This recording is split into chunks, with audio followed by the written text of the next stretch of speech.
शाम का सूरज खेतों के पीछे झुक चुका था। हवा में मिट्टी और पकती फसलों की गंध घुली हुई थी। गांव के कच्चे रास्तों पर गायों की घंटियां बज रही थीं और दूर कहीं से किसी माँ की आवाज आ रही थी।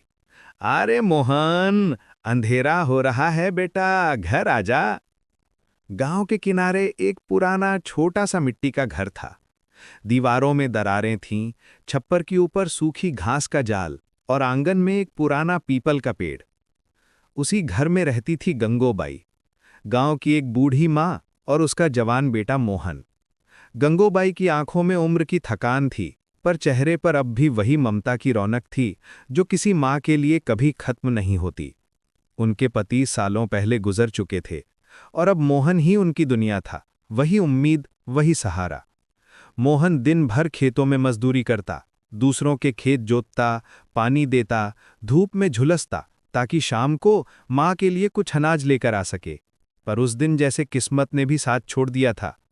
जिस मालिक के खेत में वो काम करता था उसने कहा, आज पैसे नहीं है मोहन, कल आना।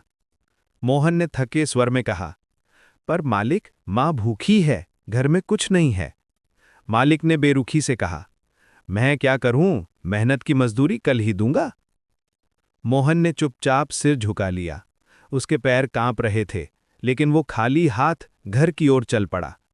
घर पहुंचकर उसने देखा, माँ चूल्हे के पास बैठी है।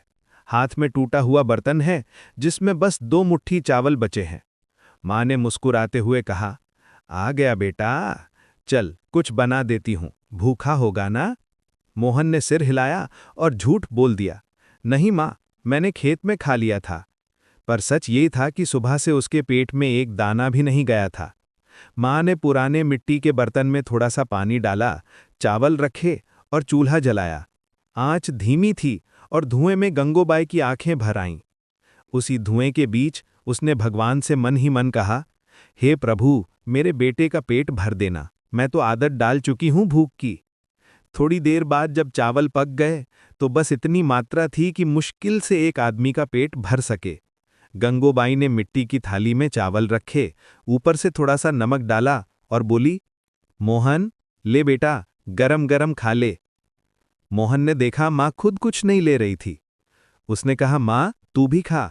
माँ हंस दी, बोली, अरे मैं तो खा चुकी थी दोपहर को, तू खा ले। फिर से झूठ। मोहन ने चुपचाप थाली उठाई, पर एक भी निवाला नहीं खा सका। वो जानता था माँ ने झूठ बोला है। धीरे से वो उठा और बोला, माँ, मैं पानी लेने जा रहा हूं। लेकिन वो गया गांव के चौराहे पर। वहां एक पुरानी चक्की थी और उसके पास बैठा था उसका बचपन का दोस्त रघु, जो अब चाय बेचता था। मोहन ने कहा, रघु, उधार में थोड़ी दाल मिल सकती है क्या? रघु ने हंसते हुए कहा, तेरे लिए तो जान भी दे दूं भाई, ले ये आधा पाव दाल रख। मोहन ने धन्यवाद कहा और जल्दी से घर भागा। घर लौटकर उसने माँ से कहा, माँ, आज सेठ ने दाल दी, उधारी में। माँ ने कुछ नहीं पूछा, बस मुस्कुराई, बोली, चल अब दाल चढ़ा देती हूं, आज दोनों खाएंगे।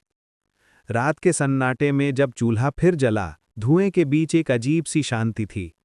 माँ ने थाली में दाल परोसी, रोटी रखी और बोली, पहले तू खा ले बेटा। मोहन ने थाली माँ के सामने रख दी। नहीं माँ, तू पहले खा। माँ ने कहा, बेटा, मैं रोज पहले खाती थी जब तू छोटा था।